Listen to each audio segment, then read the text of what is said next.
चलिए, welcome to my YouTube channel. आज हम लोग देखेंगे बुद्धि के बारे में। तो समझते हैं पहले बुद्धि। बीने साहब के अनुसार बुद्धि में 4 शब्द निहित हैं। पहला ज्ञान, दूसरा आविष्कार, तीसरा निर्देश और चौथा आलोचना। ठीक है, खैर इसके बारे में पूछता नहीं है, फिर भी लेकिन हमने चर्चा कर दिया है। आइए हम लोग देखते हैं। कहता है कि गार्डनर का बहुबुद्धि सिद्धांत, है ना। यहाँ से हम लोग को क्वेश्चन आता है एग्जाम में, और यहाँ से हम लोग क्वेश्चन को देखेंगे। तो देखिए, कह रहा है कि हावर्ड गार्डनर ने बताया कि किसी भी चीज़ को समझने या समझाने के कई अलग अलग तरीके हो सकते हैं। यह बात किनका कथन था? तो गौर से देखिए, हावर्ड गार्डनर साहब का यह कथन था कि हावर्ड गार्डनर साहब ने बताया कि किसी भी चीज़ को समझने या समझाने के लिए कई अलग अलग तरीके हो सकते हैं, है ना।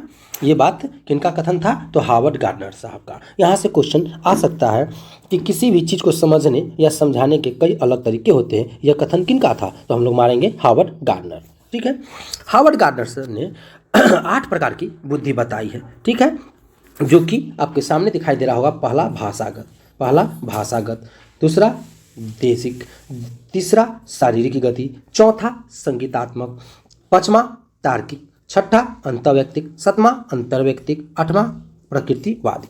अब हम बारी बारी से समझते हैं कि भाषागत पहला जो है वो होता क्या है। देखिएगा कि हम लोग अभी देखेंगे भाषागत के बारे में। पहला के बारे में कहता है भाषागत क्या होता है। तो देखिए, इसके अंतर्गत ऐसे व्यक्ति आते हैं जिनमें भाषा प्रवाह और अपनी बात को किसी के समझ रखने की क्षमता होती है, जैसे कवि, लेखक आदि। कहने का मतलब है कि इसमें जो है मतलब कह सकते हैं कि जिस व्यक्ति को भाषा के बारे में अधिक समझ होती है, ठीक है, तो ऐसे में लेखक के पास, कवि के पास जो होता है ना, भाषा की ज़्यादा से ज़्यादा क्या होती है? समझ होती है। ये भाषागत के अंतर्गत आते हैं। इसके बाद हम लोग देखते हैं सेकेंड देशिक को हम लोग स्थानिक भी कहते हैं। याद रखिएगा कि देशिक को हम लोग स्थानिक भी कहते हैं। स्थानिक, ठीक है, इसको स्थानिक भी कहते हैं। ठीक, क्लियर है। अब देखिएगा, ऐसे व्यक्ति जो मानसिक बिंबों को बनाने तथा उनका परिमार्जन करते हैं, जैसे विमान चालक, चित्रकार, वस्तुकार। मतलब कहने का मतलब जो कम से कम जगहों में अपनी कल्पना को, अपनी संकल्पना को, अपनी कला को दिखा सकता है ना। जैसे उसको स्थानिक कहते हैं या देशिक कहते हैं। इस चीज़ को याद रखेंगे। इसी का दोनों नाम है, इसी का देशिक भी नाम है और स्थानिक भी नाम है इसका। ठीक है, देखिए, तो कहता है इसमें विमान चालक, चित्रकार और वस्तुकार। तो आपसे पूछ सकता है कि निम्न में से बताए कि स्थानिक बुद्धि के अंतर्गत कौन आता है। तो आपके पास 4 ऑप्शन देगा, जिसमें एक जो होगा चित्रकार रहेगा, है ना, तो वो सही होगा। या वस्तुकार भी दे सकता है, या विमान चालक भी दे सकता है ना, तो या मूर्तिकार भी, है ना। एक चीज़ और भी देखेंगे बाबू कि इसमें क्वेश्चन जो आता है, तीनों पक्षों में से किसी एक पक्ष को लेकर दिया जाता है। तो हम लोग तीनों पक्ष को याद रखेंगे। क्लियर है। इसका मेन बात ये याद रखिए कि ज़्यादातर जो एग्जाम में है, ये देशिक जो है इसका उपयोग न करके ज़्यादातर स्थानिक उपयोग किया गया है। तो स्थानिक बुद्धि याद रखेंगे। नहीं याद है तो आप कॉपी पे एक लाइन में नोट कर लेंगे। नेक्स्ट क्वेश्चन देखते हैं। कहता है तीसरा होता है शारीरिक गति। शारीरिक गति क्या होता है, इसको समझिए। कहता है जो व्यक्ति अपने शरीर या किसी अंग के लोच का उपयोग कर सकता है, वह लोग इसके अंतर्गत आते हैं। जैसे बुआरे शरीर के डांसर, स्पोर्ट में जो होते हैं खिलाड़ी, वो सब, ये सब क्या है? शारीरिक गति है ना। या जिमर जो जिम करता है, ये सब शारीरिक गति के अंतर्गत आते हैं। ठीक है, तो यहाँ से क्वेश्चन उतना ज़्यादा देखा नहीं गया है, फिर भी हम बता दिए। चलिए मेन देखते हैं 4 नंबर। आप 4 नंबर कहता है संगीतात्मक। इसमें क्या होता है कि जो संगीत के प्रति जो ज़्यादा रुचि यानी इंटरेस्ट रखने वाले व्यक्ति होते हैं, जो इसके अंतर्गत आते हैं। जैसे म्यूजिकल कंपोजर, जो म्यूजिक को कंपोज करता है, ठीक है, वैसे व्यक्ति इसमें आते हैं। अगला देखिए तार्किक गणितीय। इसके अंतर्गत वैज्ञानिक चिंतन और समस्या समाधान की कौशल से परिपूर्ण व्यक्ति आते हैं, जैसे वैज्ञानिक। क्लियर है। इसमें देखिएगा कि जो कि गणित में है ना, गणित की चिंतन समस्या समाधान में जिसकी अच्छी से अच्छी पकड़ हो, है ना, तो इसमें आपको जैसे वैज्ञानिक या चार्टर अकाउंटेंट जिसको सीए हम लोग कहते हैं, ये सब इसमें आते हैं। इसके बाद ज़्यादा से ज़्यादा मोस्ट इंपॉर्टेंट क्वेश्चन देखा गया है एग्जाम में अंतर्व्यक्ति से। तो अंतर्व्यक्ति समझिएगा, इसमें क्या होता है कि इस प्रकार के, देखिएगा इस प्रकार के, यहाँ पे इस प्रकार के व्यक्ति खुद के बारे में अधिक जानने वाले होते हैं।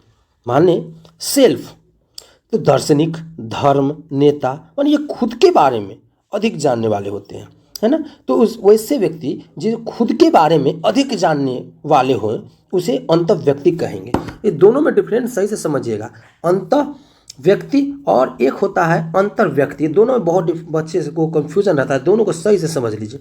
अंतर्व्यक्ति क्या हो रहा है, ठीक है, इसके अंतर्गत व्यक्ति दूसरे की भावनाओं, यहाँ गौर से देखिएगा, इस पॉइंट को ज़्यादातर कवर कीजिए आप लोग, ठीक है, कि दूसरे, यहाँ देखिए दूसरे के भावनाओं, है ना, दूसरे की भावनाओं को अभिप्रेरणा आदि के बारे में जानकर उनसे अच्छा संवाद करता है। जैसे साइकोलॉजिस्ट, आप देखते हुए साइकोलॉजिस्ट क्या करता है कि आपकी भावना को समझ लेता है, ठीक है। तो आपकी भावना को जब समझ लेता है और भावनात्मक रूप से आपकी समझ के अनुसार कोई होता है तो यह याद रखिएगा अंतर्व्यक्ति के अंतर्गत आता है। क्लियर है।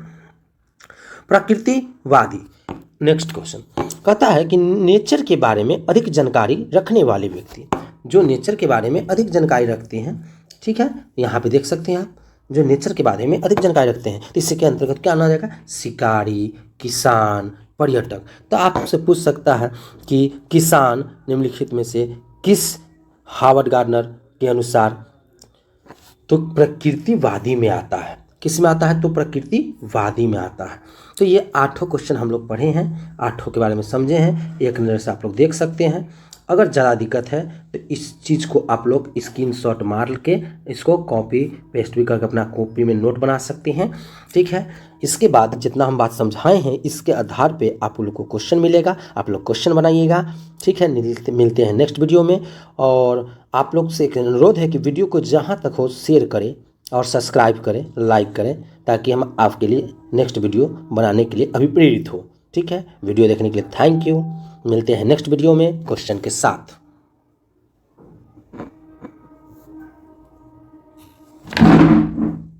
काला चिल्लाई सा हो, हैं? अब मारू ना खाना मिला पड़े तो पता है, तो पता ओ कैसे कर दे पता है तो गाड़ी आया लगा ना नहीं लगा ला लो बा